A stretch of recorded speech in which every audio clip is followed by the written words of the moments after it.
Hook your partner with these hot positions. Like love, romance, and marriage, our culture is fraught with misconceptions about what is realistic, healthy, and sustainable in a long-term sexual relationship. We feed the line that we should feel madly in love with our partners every day for eternity, and we shouldn't experience normal states like doubt or anxiety if we're with the right partner.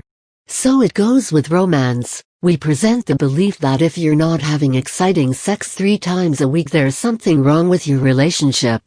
So here are some truths about sex, truths that you usually don't read about in magazines or see depicted in the media. They're derived from years of listening to my clients and course members sharing their most intimate fears, anxieties, and insecurities about what happens or doesn't happen in the bedroom.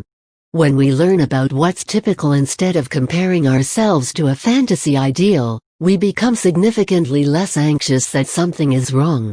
And then we can take a deep breath and focus on what is working in the relationship instead of what we perceive as not working. Here are some truths about sex. 1.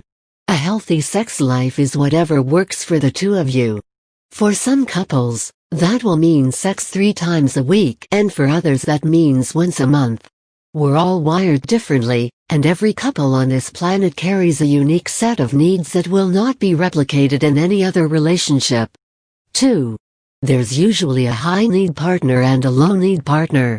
There's often one partner who has a higher sex drive and one has a lower. We tend to think that men are always the high-need partner, but that's not always true. This can also change from relationship to relationship. In other words, if you were the pursuer in your previous relationship but the distancer is your current relationship, you may have been the high-need partner and are now the low-need.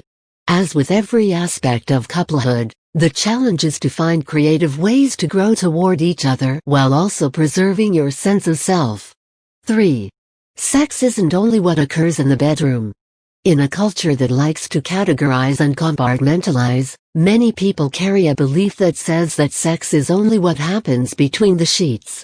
This mindset invalidates cuddles, flirtations, sweet kisses in the kitchen, and all other forms of sexual affection that may fill in the times between what we typically think of as actual sex.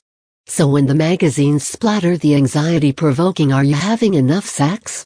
across the cover, you can assess your sex life from a more well-rounded perspective by including all sexual interactions and probably answer yes. 4. Sex isn't only about outcome.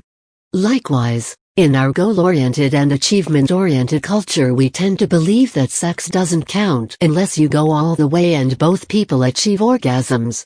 What a limited view.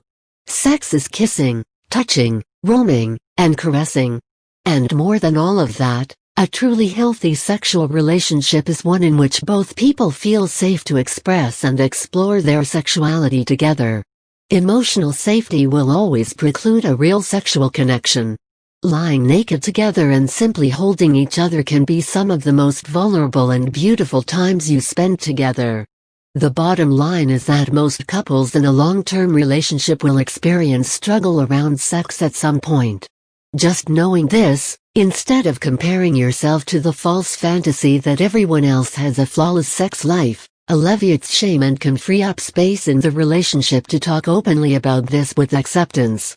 As always, the more acceptance you bring to who you are and how the two of you relate to each other, the more joy and fulfillment you'll find in all aspects of the relationship.